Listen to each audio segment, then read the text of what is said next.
Hello and very welcome. This is the third lecture in the theme that we are currently busy with, being the application examples that Professor Nick Ravesh has explained in his textbook, Planar Multibody Dynamics, the second edition, and he has also coded these application examples as part of his dynamic analysis program, which he made available in MATLAB. We are also, of course, busy with the postgraduate module, Postgraduate Dynamics, with the acronym msd780, and this is the 7th lecture in the module. It's the third lecture with the current theme we're busy with, but it's the 7th lecture in the module. And just to introduce myself, if you don't already know it, my name is Dr. Lucas du Plessis, and I'm a senior lecturer in the Department of Mechanical and Aeronautical Engineering at the University of Pretoria. So let's dive right in. We are still busy with subsection 8.1.3 in the textbook, and we will start today with looking at cart_B. So this model is the same as model cart_A, except for the driver function referring to function C instead of function A. Okay, if you remember in cart A, we looked at the driver function of type A. So to explain this driver function or DAP, Dynamic Analysis Program type C function, I want to refer you to Appendix B of the textbook, the user manual for the body coordinate formulation dynamic analysis program that Prof. Nick Ravesh wrote. Okay, so the first derivative of this function, this type C function, rises from 0 to a final value during a specified time period and keeps that value for the remaining duration of the simulation. This function can be useful in simulations where a driver should raise the velocity, first derivative, in other words, of the function from 0 to a specified speed. It can obviously also work the other way around, where the velocity is actually lowered from 0 to a negative velocity, and we'll look at the example for cart B specifically that is corresponding to the last mentioned scenario. Right, but don't worry too much about it. The general expression for this function is shown here in equation 8.3. Now this function and its derivatives, time derivatives, are depicted in figure B.8. Okay, and here you can see the function starting at function or value f start at time t start, and it raises to a specific value or a value at t end. Okay, the first time derivative is the second graph, the first time derivative, second time derivative, followed by the third time derivative. Okay, now we'll talk about the unique features of these time derivative functions next. So the function given by equation 8.3 has 0 first, second, and third derivatives at the start. Alright, so if you look at this first derivative, the value of the first derivative at t start is 0. If you look at the second time derivative, the value of the second time derivative at t start is also 0. If you look at the third time derivative, the value of the third time derivative at time t start is also 0. Okay, the second characteristic, this function has 0 second and third derivatives at the end. Okay, so if you look at the second time derivative, it has a value of 0 at time t end, And if you look at the third time derivative, this also has a value of 0 at t end. If you look at this first time derivative, it does not have a value of 0 at t end. Okay? The first derivative, this is what this bullet point or thought is saying. The first derivative has a non-zero value at the end point. And this is what you clearly see here in the second graph. Now, how do we specify this function in the dynamic analysis program written by Professor Nikravesh? Okay, we must specify 4 parameters. The start and end times, or the start and end values for t, which represents time. In other words, t start and t end, as indicated here in these 4 graphs. T start and t end. Those are the first 2 parameters that we as users need to define. Now we also need to define the start value for f start. Okay, this is this first graph here, as well as the end value for the first derivative at t end. And that is the end value. Okay, so this value of the first derivative at t end. Okay, it's indicated here in the second graph as the f dt max. Okay, it is indeed the maximum value of the first derivative. Right, those are the 4 parameters that we need to specify as user, and the program DAP, Dynamic Analysis Program, then computes the 4 coefficients of equation 8.3. The 4 coefficients being C1, C2, C3, and C4. Okay, that's an explanation of the DAP type C function. Let's now look at how do we apply this DAP type C function to this example of cart B. Okay, now, or this simulation run that we titled cart_B. For the cart_B simulation, the angular velocity of body 2 needs to start from 0 and reach the desired speed of minus 2 pi radians per second in 2 seconds. So this is then exactly what I mentioned earlier. Okay, the general case, we say that DAP type C function starts from an initial value. This function can be useful in simulations where a driver should raise the velocity, in other words, the first derivative, from 0 to a specified speed. And what I said earlier, it can raise or lower the velocity. It can be either positive or negative to a certain maximum or minimum value. Okay, and this is now the case. The example that we will be looking at in the next few moments is indeed a scenario where the velocity starts from 0 and goes and reaches and goes to the minimum value that it must reach, which is now a negative value. Okay, so it's a technicality, but I just wanted to point that out.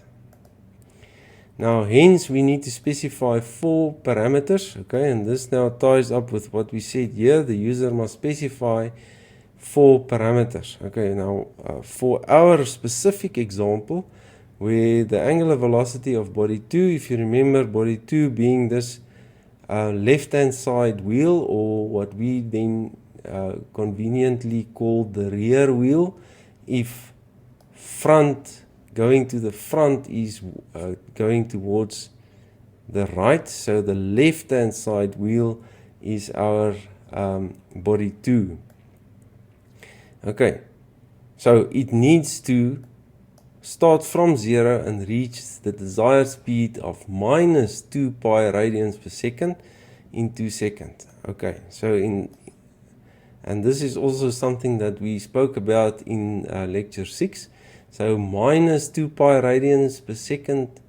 Why do we say minus? Because its rotation is in a clockwise direction. Okay, and the rotation angle of a body is measured from the positive x-axis to the z-axis that is located on the body.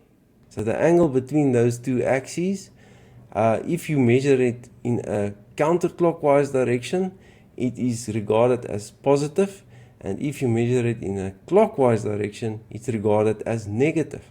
So if we say this body needs to rotate clockwise, we must specify a negative value for the angular velocity, and that's why it's minus 2 pi radians per second.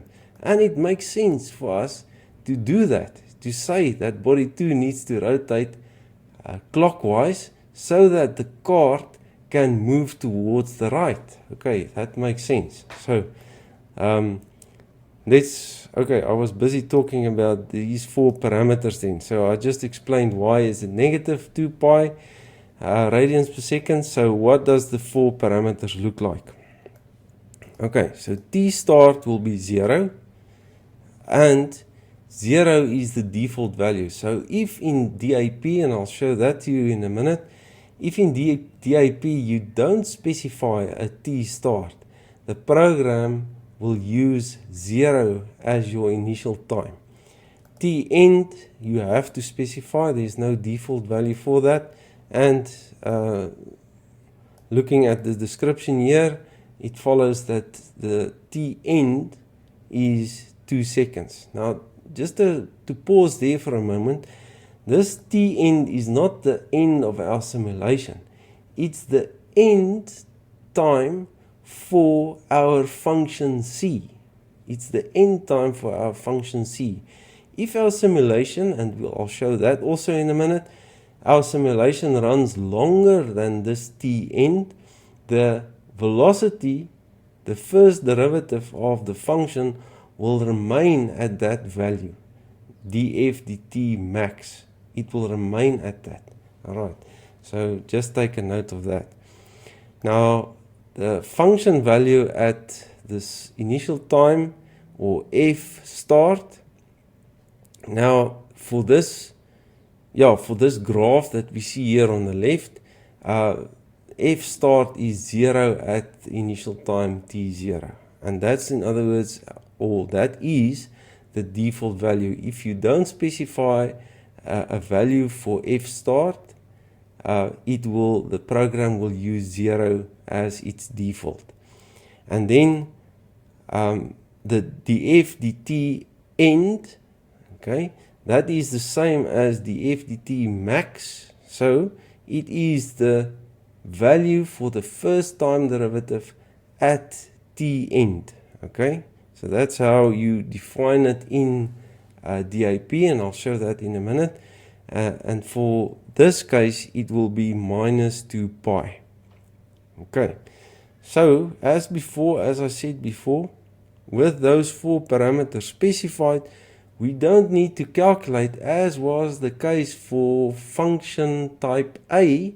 We had to calculate the values for the coefficients and input that in the program.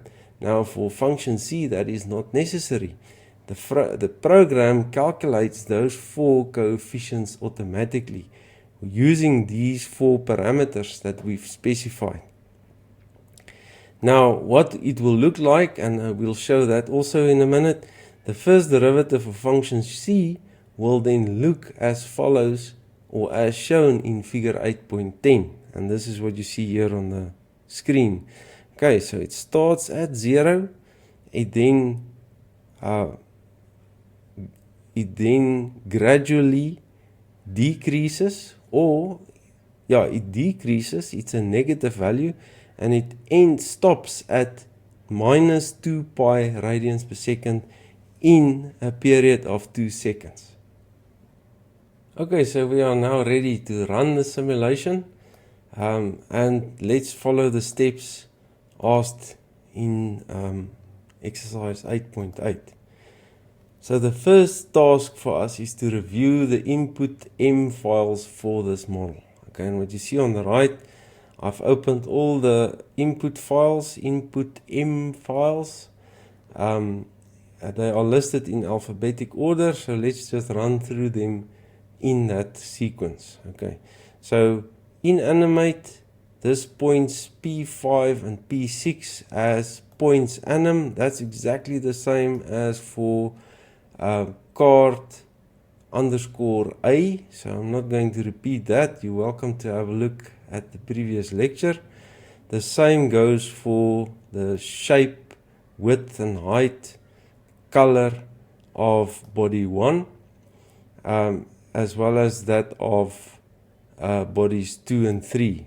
Okay, so I just want to repeat what I said in lecture 6, is that for octave that I'm using,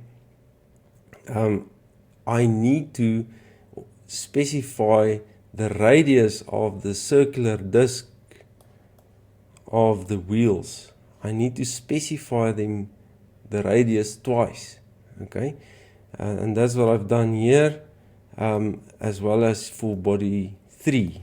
I've specified it twice. If you don't do that, this is the error. I'm not sure if the error will also occur in MATLAB, but it does occur on my Octave, or in Octave, which I'm running. It gives an error message, so that's why I specify it twice. Alright, then the variables for defining the 3D animation axes. Okay, these are the default values that Prof. Nikravesh entered, so we'll have a look if those values need to be adjusted. So if we need to make the animation screen bigger, we can obviously adjust these values as we see fit. Okay, so that's the file in animate. In bodies is exactly the same as for card underscore A, and I went through that in detail in lecture 6. So in forces is also the same as for card underscore A. The only external force acting on our multi-body system is gravity or weight. So that's the only force, and this is how you specify it. I've also mentioned this in the example pendulum rod that I've discussed in earlier lectures. Okay, so nothing new there. Now, in funcs, this is now different. We will specify function f1 as type C. Okay, and now let's just have a look quickly.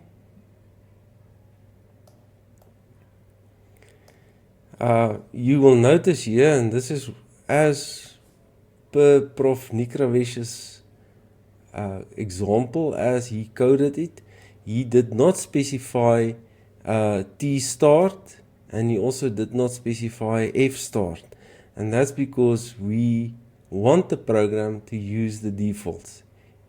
You could have also typed in f1.t underscore start equals 0. Nothing wrong with that.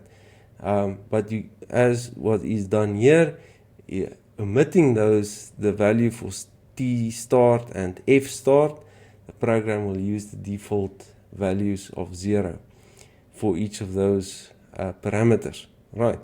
But t end needs to be specified, and as I explained, we want t end for this function to be 2 seconds, and the t underscore end, we want it to be minus 2 pi.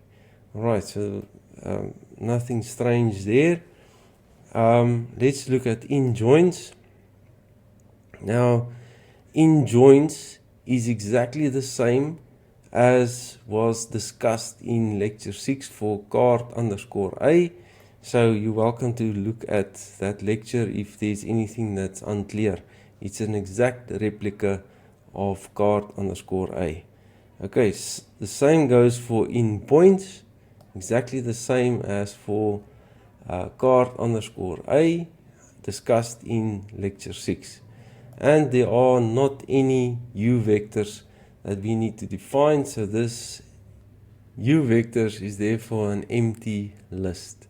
So we are now ready to run the simulation. In order to do that, we will go to our command window.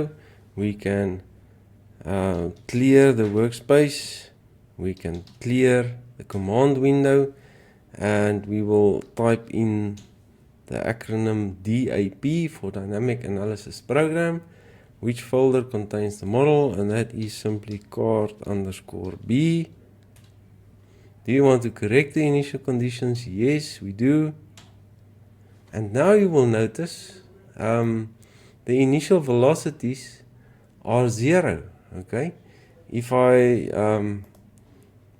for in bodies we did not specify, as for card A we didn't specify initial velocities for the 3 bodies, so the program uses the default 0 velocities. Okay, in this case let me just rephrase, for card_A where we did exactly the same and we said correct the initial conditions, you will remember that, and you are welcome to have a look at lecture 6, there were values here for the initial velocities, corrected velocities. But for card B, the corrected initial velocities are once again 0, and this corresponds to what we are specifying here.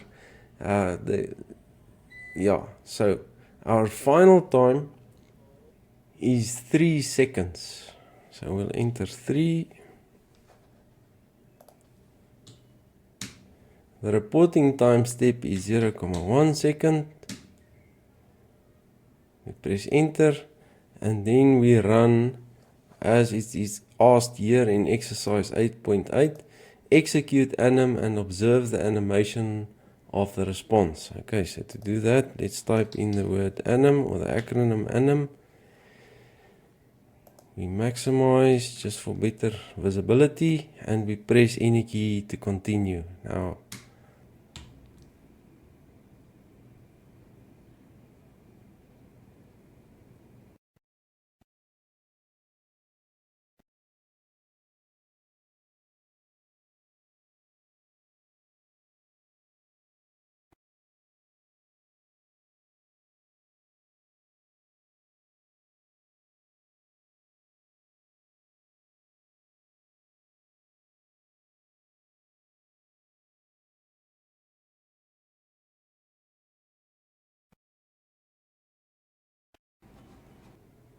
okay, so it's clear that our animation window is too small for this 3-second simulation. So we will make that bigger, and then I'll play the animation again. But as you saw here in this animation, it starts from 0 and gradually increases its clockwise rotational angular velocity until it reaches a velocity of 2 pi radians per second in a clockwise direction. Right, so let's quickly go to the editor. We want inanimate, and let's make this X max for the animation window. The previous value was 1,5. Let's make that 3. Okay, we'll save inanimate, go to the command window, clear our workspace, clear the command window, and we'll run DAP again. It is card_B. Do you want to correct? Yes. Final time 3 seconds, 0.1 time step. And now we can run the animation. Let's see if it looks any better.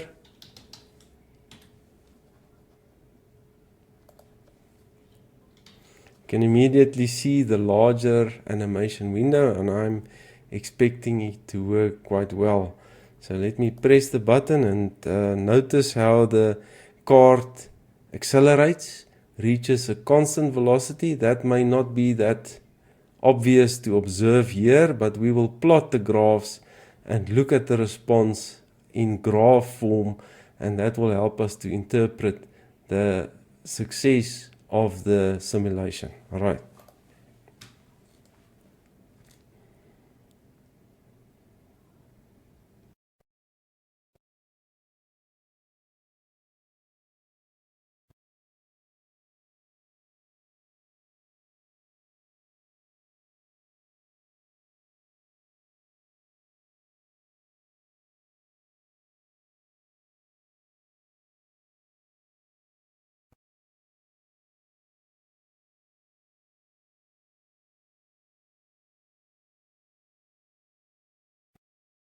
Okay, so now exercise 8.8 asks us to execute post and plot the angular velocity of body 2 versus time.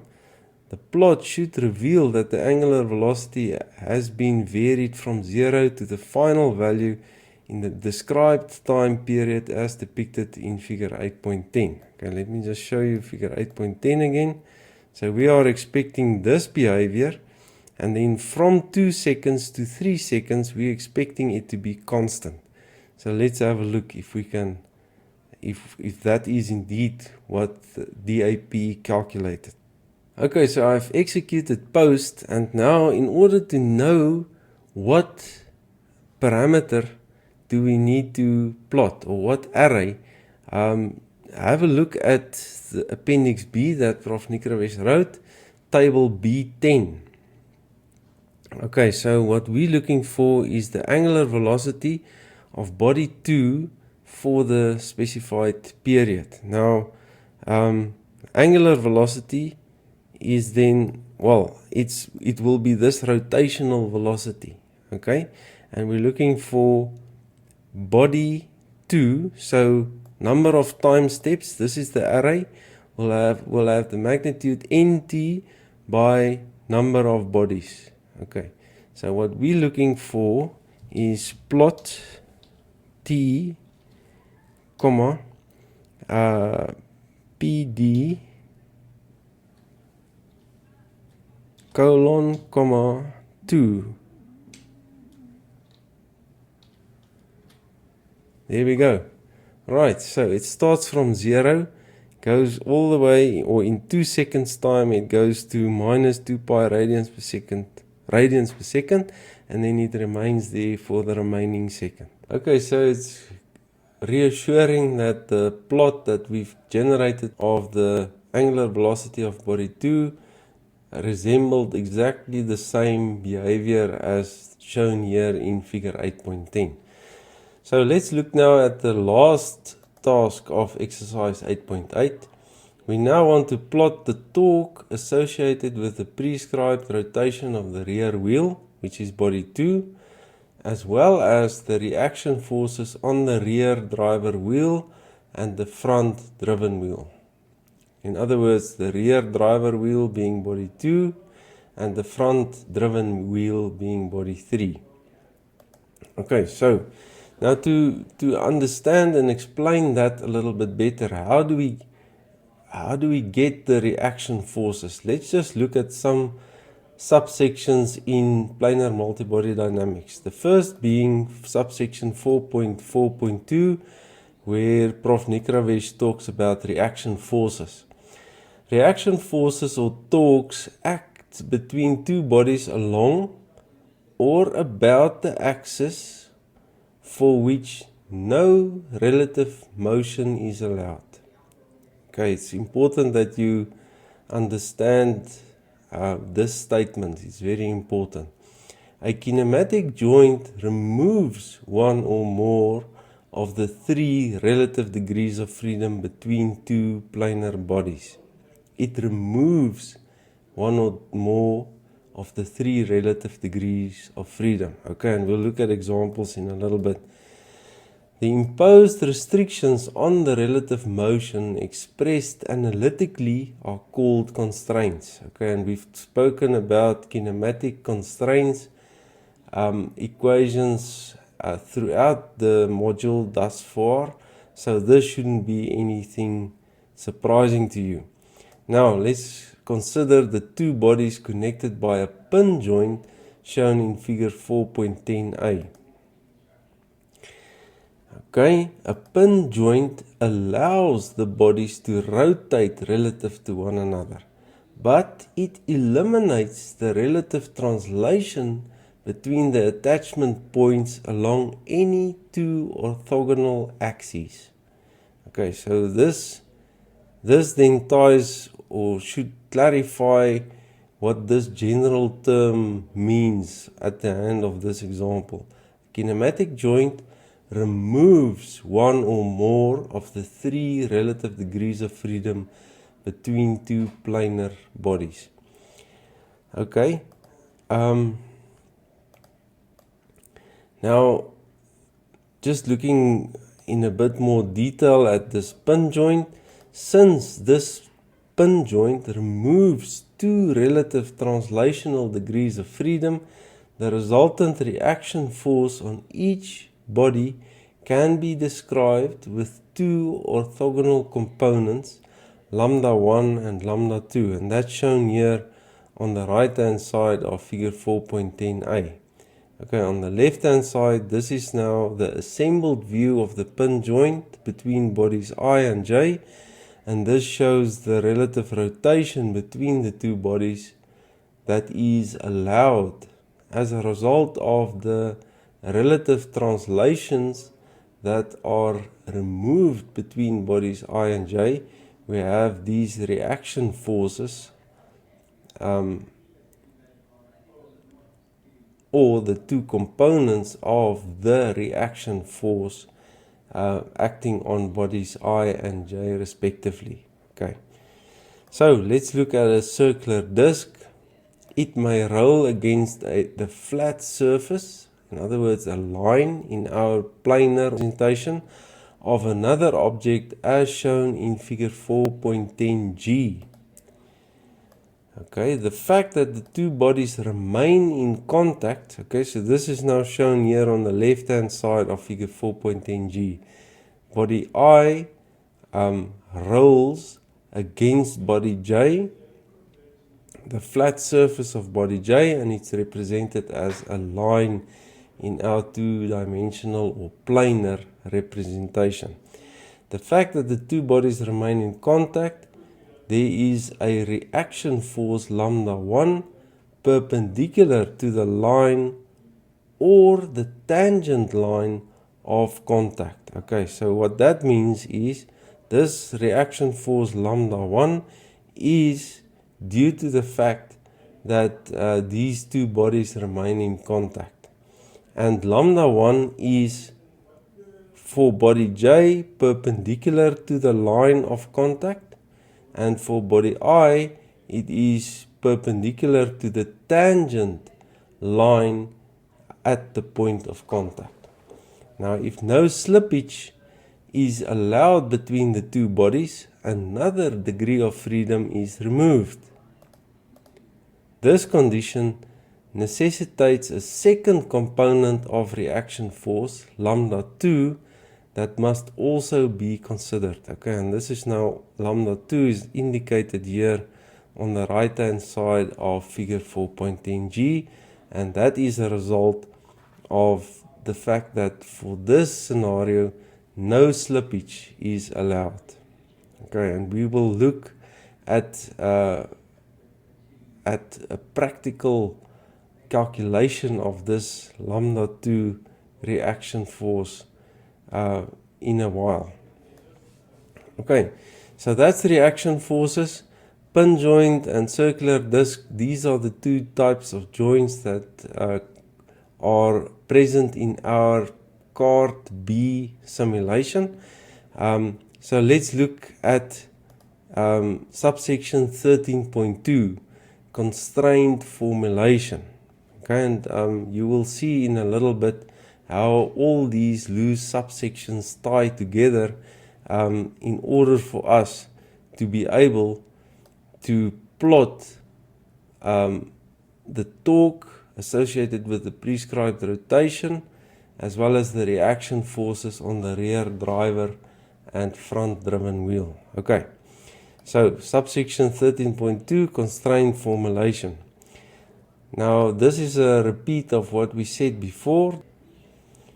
The constraint equations of motion, including all kinematic constraints, are expressed as. So the kinematic constraints are shown here or are given by equations 13, 19, 20 and 21, and the constraint equations of motion are given by 1322.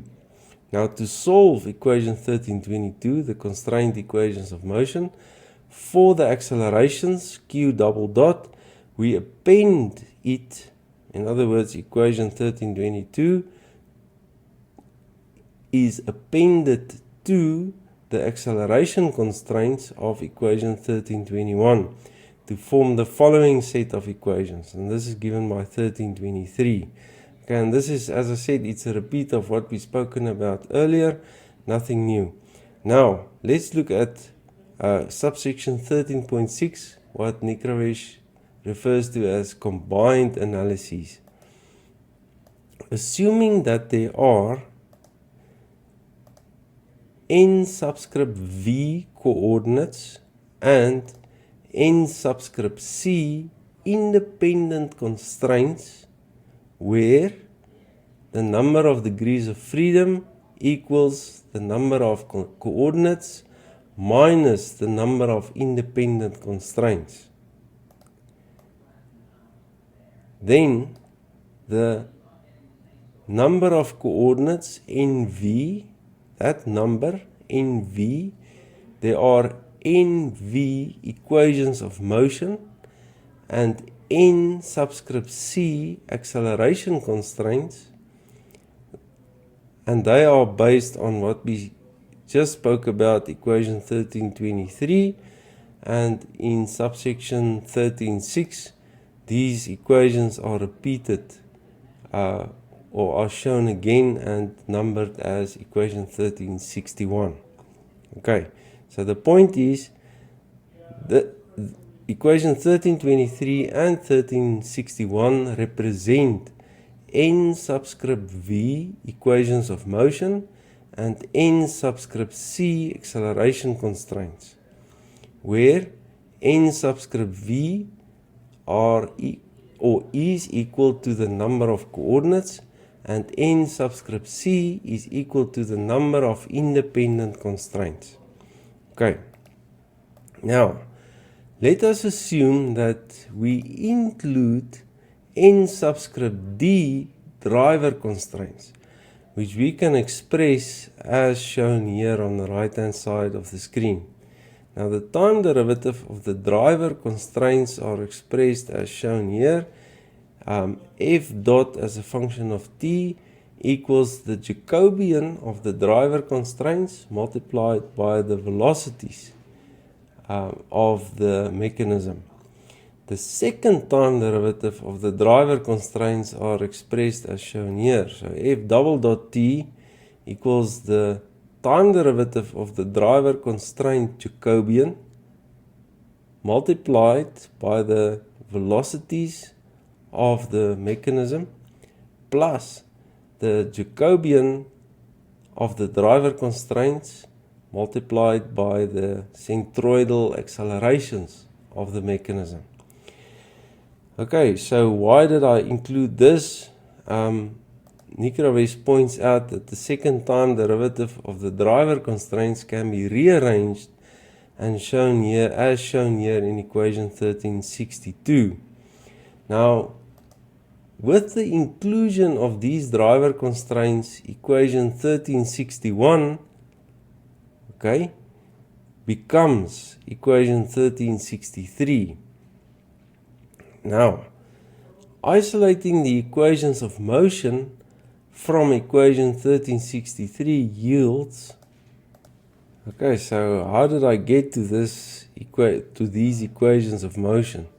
So what I've done is I've multiplied, I did matrix multiplication of the first row of this matrix on the left, multiplied by the column vector over here, and that equals the top entry on the right hand side. And then I rearrange the terms to get the mass multiplied by the centroidal or the mass or inertia matrix multiplied by the centroidal accelerations, I isolated this term on the left hand side of the equation mark. Okay, so why did I do that? Okay, the reason is for this point over here. This transpose of the Jacobian matrix of the, let me repeat, the transpose of the driver Jacobian matrix multiplied by the driver Lagrange multipliers yields the driver reaction forces, and this is what we're looking for here. Especially for this first point, if I can just scroll back there, we want to plot the torque associated with the prescribed rotation of the rear wheel. That prescribed rotation is prescribed at the hand of a driver constraint, if you remember. So in order for us to get the torque associated with that driver constraint, what we want to find is this term over here.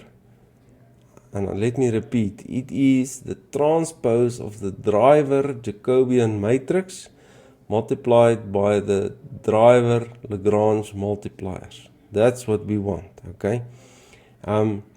Just for completeness sake, we know this already, but M represents the mass or inertia matrix. Q double dot represents the centroidal accelerations. That's the accelerations of the center of gravity of each body in the mechanism. This transpose of the constraint Jacobian matrix multiplied by the constraint Lagrange multipliers, that yields the constraint reaction forces. Okay, and we already spoke about this one. H represents the externally applied forces such as gravity or any other externally applied force. Okay, so now we know at least how we're going to find that torque associated with the driver constraint. Now, I just also want to point out and look into a bit more detail into what Nikravesh refers to as the system Jacobian. Okay, and this is now the planar multibody system. How is the Jacobian matrix for such a mechanism composed? Okay, and the reason why he shows this and discusses this is obviously now necessary for our general purpose computer algorithm with which we can simulate any planar multibody system. Okay, and the program that we are using and demonstrating in this module is the body coordinate formulation dynamic analysis program, which Prof. Nikravesh implemented in MATLAB. Okay, so the Jacobian matrix for a multibody system is constructed from the Jacobian submatrices of its joints. Okay, now, and this is now obviously the constraint Jacobian matrix, because we construct it from the Jacobian submatrices of the joints. Okay, in this subsection, we use a simple example to show the process of constructing the Jacobian matrix in generic form. Okay, we consider the generic multibody system in figure 7.10. This system contains 3 pin joints at A, B, and C, and 1 sliding joint between bodies 2 and 3. Okay, now a pin joint, if you remember, yields 2 algebraic constraints, And the same is true for a sliding joint. It yields 2 algebraic constraints. So we've got 4 joints, each of which yields 2 algebraic constraints. So in total, we have 8 algebraic constraints. Now, for the moment, let us assume that the ground is a moving body. Therefore, we have 12 coordinates, 3 per body. Okay, and there are 4 bodies because ground is a body that we count, and then body 1, 2, and 3. So in total 4 bodies, 3 coordinates per body, so a total of 12 coordinates. And the system Jacobian matrix should be, there are, as we said, 8 algebraic constraints. So the system Jacobian matrix should be an 8 by 12. 8 being as a result of the number of constraint equations, and 12 as a result of the number of coordinates. Assume that the joint constraints are assembled in the following order. A, B, translation, and C. Okay, where A, B, and C are pin joints, and the translation joint is between bodies 2 and 3. The Jacobian matrix for the pin joint A between bodies 0 and 1 can be obtained as 2 by 3 submatrices from equation 7.17. Okay, so let's just have a quick look there. Equation 7.17 is shown here on the screen, and the 2 submatrices are shown here. So it is superscript R for revolute joint, comma 2 for the number of constraints, and D is the Jacobian D subscript I is the Jacobian submatrix for this joint in body or on body I. And the second Jacobian submatrix, okay, sorry, let me just say, so this Jacobian submatrix will have 2 rows and 3 columns. 2 rows because there are 2 constraints, 3 columns because body I has 3 coordinates. It's the Jacobian submatrix on the right is very similar. It is, the only difference is where the Jacobian submatrix on the left is that of body I, the Jacobian submatrix on the right is that of body J. Now, the top row of equation 7.17 shows what the Jacobian submatrix is, what that looks like. Okay, and that is simply the identity matrix, a 2 by 2 identity matrix, and then column, the third column is SPI rotated. Okay, and for body J, it is the negative identity matrix 2 by 2, and the third column is minus SPJ rotated. Okay, now to understand what SPI rotated and minus SPJ rotated look like, let's consider figure 7.3b and figure 2.6 as well as equation 2.12. The vector SPI it's not shown in figure 7.3, but this is the vector originating at the center of gravity of body I and going or ending at point P on body I. And the same for vector SPJ is the vector originating at the center of gravity of body J and ending at point P on body J.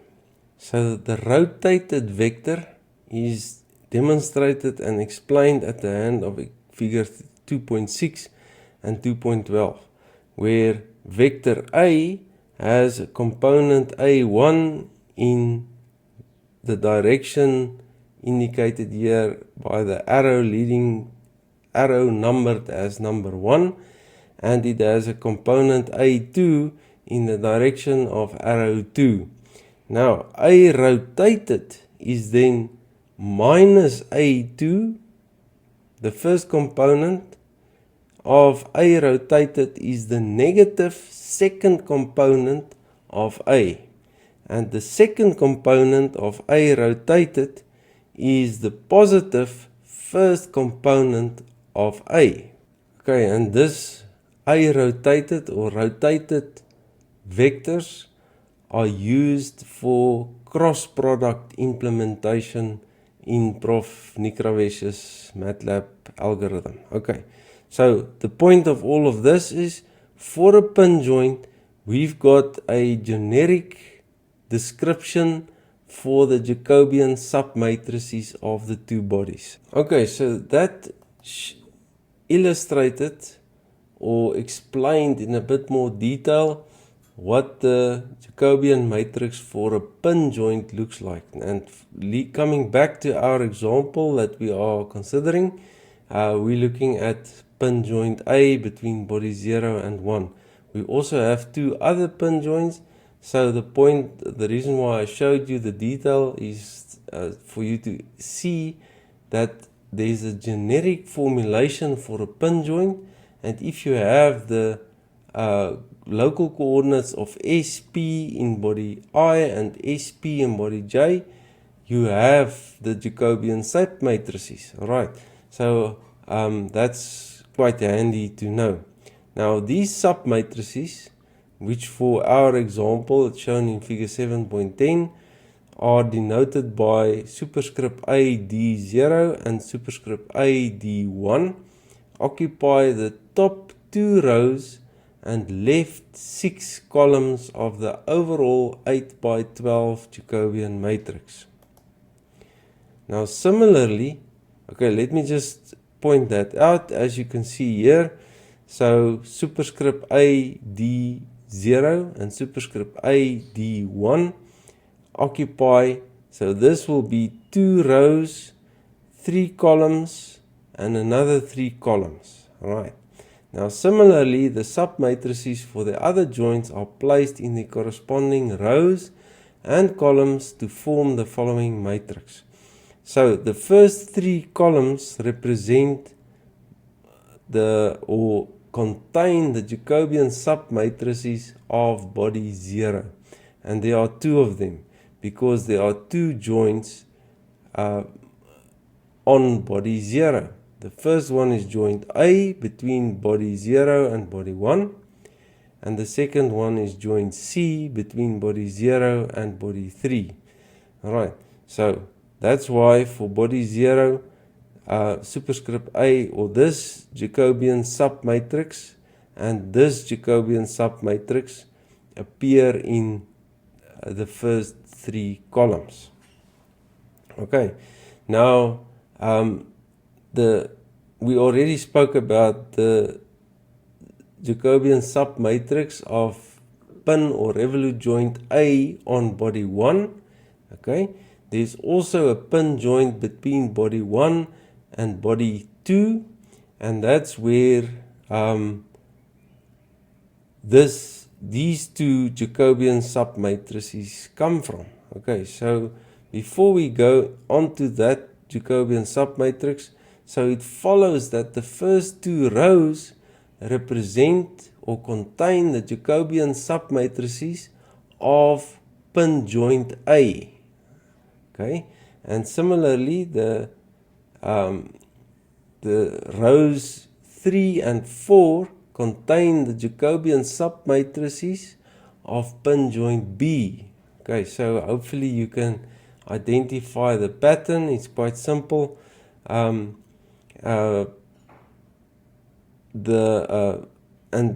Exactly the same recipe is used for the translational joint or the translation joint between bodies 2 and 3. Those two Jacobian submatrices are contained in rows 5 and 6, and the joint is between bodies 2 and body 3. Okay, so that's why it is columns 7, 8, 9 and columns 10, 11 and 12. So that's how the system Jacobian matrix is populated. Now, in this matrix, each generic row represents 2 actual rows, and each generic column represents 3 actual columns. The blanks represent 0 entries. Note that a sliding joint and a pin joint have the same generic form. Okay, and the reason for that is because both pin and sliding joints contain 2 kinematic constraints. Right, so far we have considered body 0 as a moving body in order to make the process of constructing the overall Jacobian matrix more easily understood. But since body 0 is a non-moving body, it is, in other words, body 0's velocities and accelerations will always be 0, we can remove its corresponding columns from the Jacobian matrix. Now, if we remove these 3 columns, we end up with an 8 by 9 system Jacobian matrix as shown here on the screen. Now, if the process of constructing the overall Jacobian matrix is well understood, there will be no need to first include the ground as a moving body and then remove its corresponding columns. The Jacobian matrix could be constructed in its final form directly. Okay, and this construction of the Jacobian matrix happens automatically in the dynamic analysis program or algorithm that has been implemented in MATLAB. For card B, what does that system Jacobian look like? Okay, and in this case you will see here in brackets I put constraint and driver system Jacobian. What does that look like? So it is a combined Jacobian matrix. Okay, and this is shown here on the screen.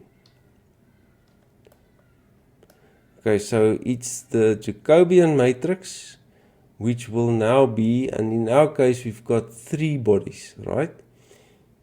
The rear wheel, the front wheel, and the main frame of the cart. Okay, 3 bodies.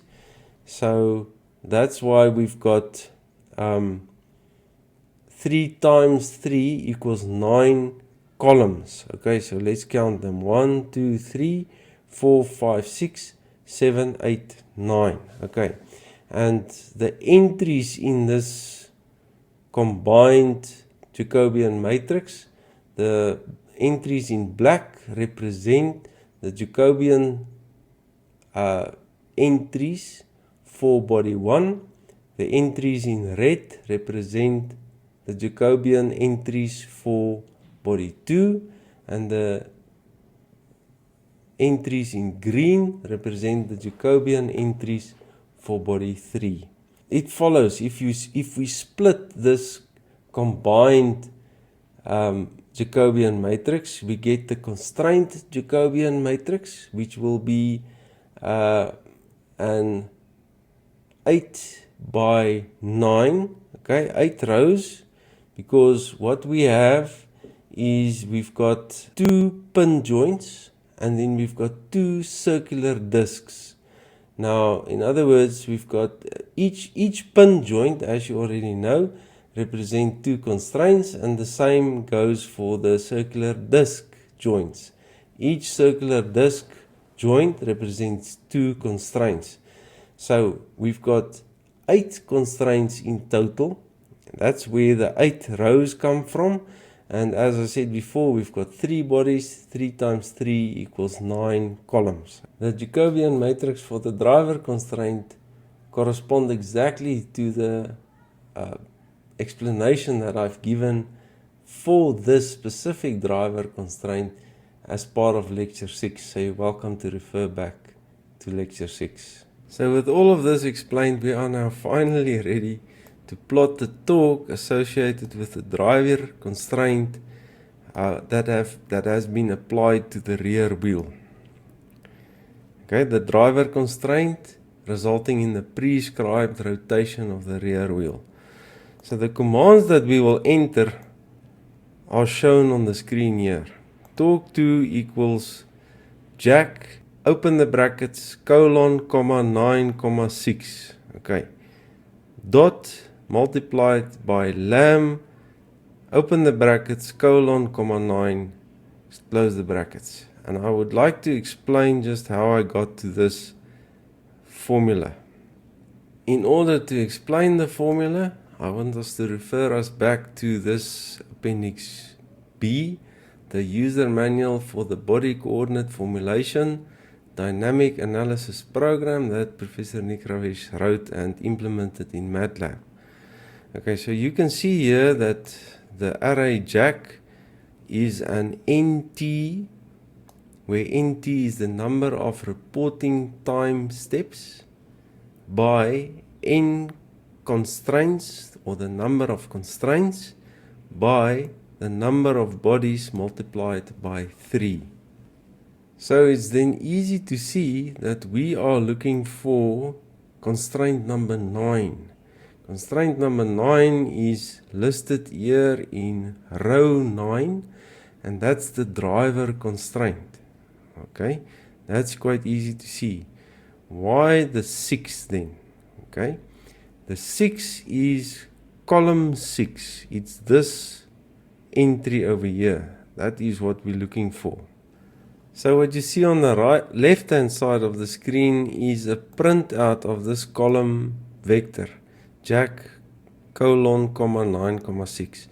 And it contains ones in each row for all 31 rows. There are 31 rows because our time instant, our reporting time step is 0.1 seconds. Our final time is 3. So at time 0, we've got an entry at time 0.1 all the way up to time instant 3 seconds. So it remains 1, and for that reason, what this shows us is that the sign of the reaction torque on body 2 as a result of the driver constraint, the sign is the same as the sign of the Lagrange multiplier. So we, strictly speaking, don't have to do this dot multiplication as shown here on the screen. Okay, but if we were to plot the reaction torque on body 1 as a result of the driving or the driver constraint, then it would be important to do the dot multiplication with this entry, which is now -1, and the Lagrange multiplier number 9. Okay, so be that as it may, let us now look at the plot of this torque. Okay, let me just copy this command quickly and paste it in my Octave command window, and also the second command. If I copy that, paste it there. Okay, and there you can see the reaction torque that we've been speaking about for the last few minutes, and this looks exactly the same as the solution presented in Planar Multibody Dynamics Revision 2 Figure 8.19a.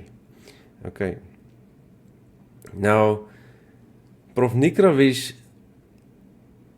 what he does here is he shows the actual Lagrange multiplier, so not the dot multiplication that I've been speaking about.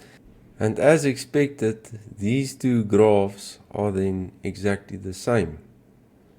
Okay, so let us now look at the next task listed under exercise, I think it's 8.8 that we are busy with.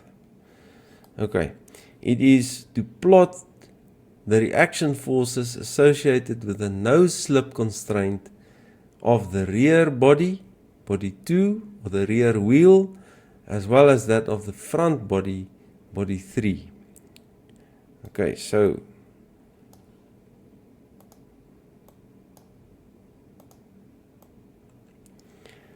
now what you see on the screen are the MATLAB commands that I propose for this plot.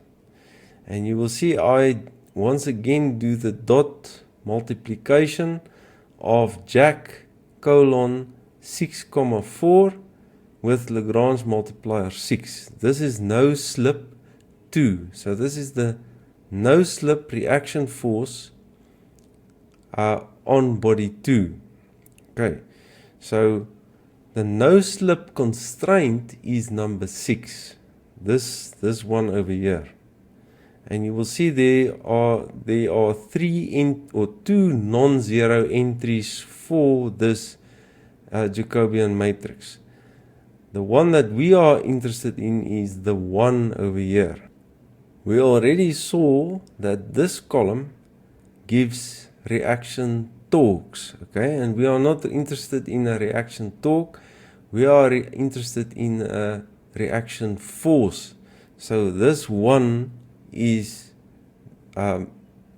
positive, meaning that the reaction force will be the same sign as Lagrange multiplier number 6. Okay, so strictly speaking, we didn't have to do this dot multiplication.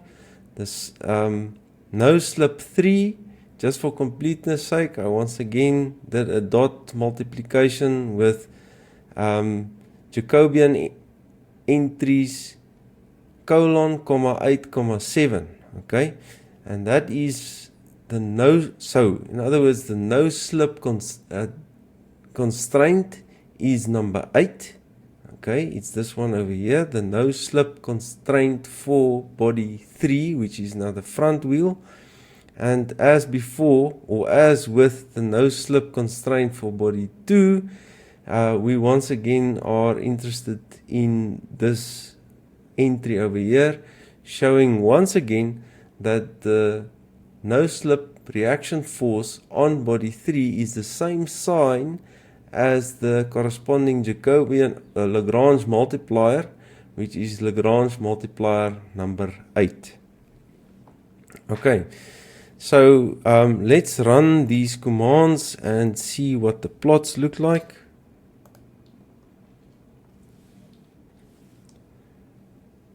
Okay.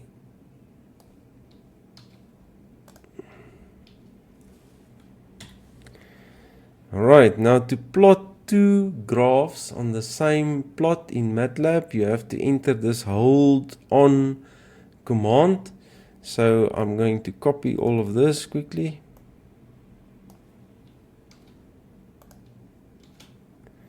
Okay, so and also for the no slip constraint, no slip reaction force on body 3, we want that as a dashed line. Okay, it's just to distinguish between the two. Okay, so if I enter that, there is the graph. So, and this corresponds exactly to the result once again that is presented in planar multibody dynamics. The reaction forces associated with the no slip constraints of the rear and front wheels are shown here in figure 8.11b. We note that the reaction force on the rear wheel is positive, since this is the driver wheel, but for the driven wheel at the front, it is negative. Okay, it is negative. So, a long discussion, and it is quite intricate to interpret the signs of the reaction forces, but with this suggested methodology, the signs of the reaction forces are automatically, reaction forces and reaction torques are automatically taken care of. So I think it's a very powerful tool, and I'm excited to have access to this tool. I hope you share my optimism and excitement. And so with that, I would like to end this lecture, and in the next lecture we will look at another example or variation of the card example that we've been discussing in lecture 6 and now also in lecture 7. So with that, thank you very much for watching.